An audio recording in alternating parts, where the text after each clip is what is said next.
Assalamu alaikum. Today I'm going to explain the sixth ayah of Surah Al-Fatiha, صراط الذين أنعمت عليهم. So let's start على بركة الله تعالى. As we saw in the last episode, اهدنا الصراط المستقيم means guide us to the straight path. So, الصراط المستقيم is the straight path that doesn't warp. But who are those people whom Allah Ta'ala has guided to the straight path? And here come our verse. صراط الذين أنعمت عليهم. The path of those you have bestowed favors on them. Let's explain it word by word. Sirat, as I said, is a noun that means path. It is here without al, the definite article. So normally it is indefinite, but the rest of the verse define it. The next word is الذين. This is a relative pronoun. Its role is to connect two sentences, especially a nominal and a verbal one. Given an example, if I want to say I overcame the one who defeated me, in Arabic is غلبت الذي هزمني. غلب is overcame, a verb in the past tense. This two suffixes to a verb in the past tense is a subject attached pronoun means I. الذي is literally means who, but in Arabic sometimes it could mean just who, and sometimes it could mean the one who, as in this example.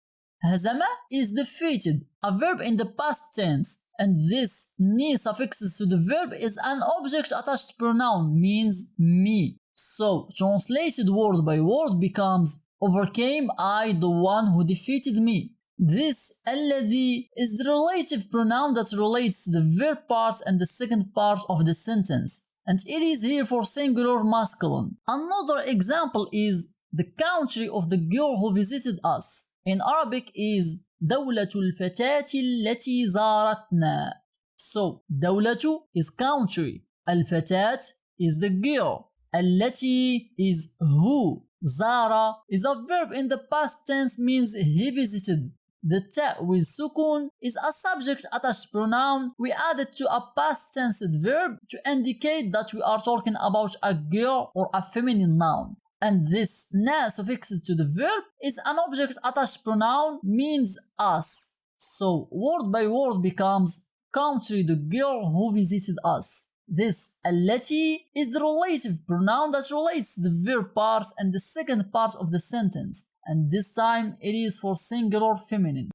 So relative pronouns that we have in Arabic are الذي for singular masculine nouns, التي for singular feminine nouns, اللذان for dual masculine nouns that end with dhamma, اللتان for dual feminine nouns that end with dhamma, اللذين for dual masculine nouns that end with fatha or kasra, اللتين for dual feminine nouns that end with fatha or kasra, الذين for plural masculine nouns, اللاتي, اللواتي, and اللائي, all of them are for plural feminine nouns. You can use whatever you like.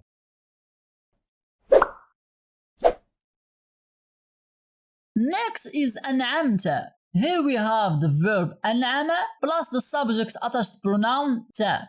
أنعم is a verb that means to make somebody live in comfort. Its root letters are nun, ain, and mim. The verb that comes from these root letters is نعم, that means to live in comfort.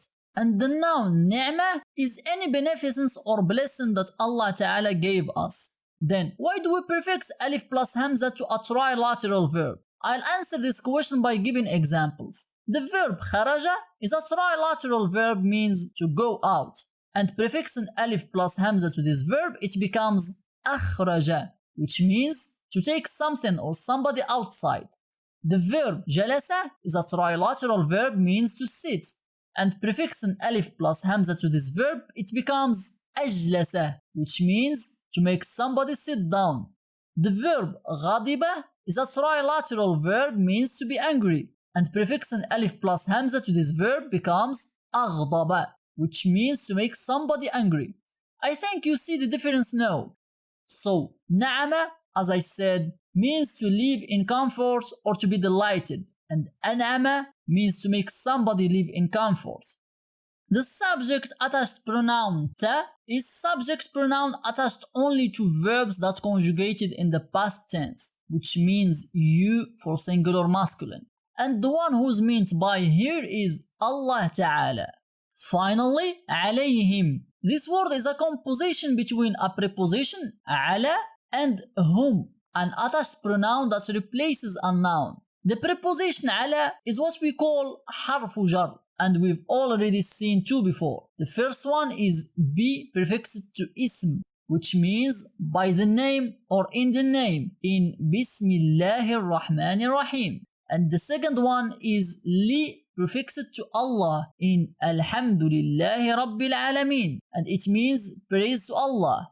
In both cases, the nouns came after be and li and by kasra, and that's the major reason why we call them harfu jar or genitive particle, because they make the nouns that come after them to end by kasra, and that's why we call this noun by ism majroor, genitive noun. So remember, any noun ends by kasra is a genitive noun. Ala is another genitive particle we add to our inventory with be and li. It means sometimes on and sometimes upon. And him is an attached pronoun, plays the role of the genitive noun that should come after the genitive particle, means them. So alayhim means upon them. Also, ala ends with a restricted alif, but because the restricted alif can come only in the end of a word, we transform it into ya to be able to attach to a pronoun.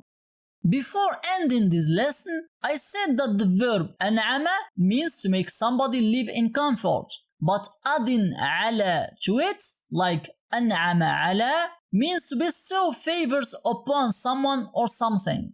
So, صراط الذين أنعمت عليهم means path of those who you have bestowed favors upon them. Then, who are those that Allah bestows favors upon them? He answers subhanahu wa ta'ala in the fourth surah, the ayah 69.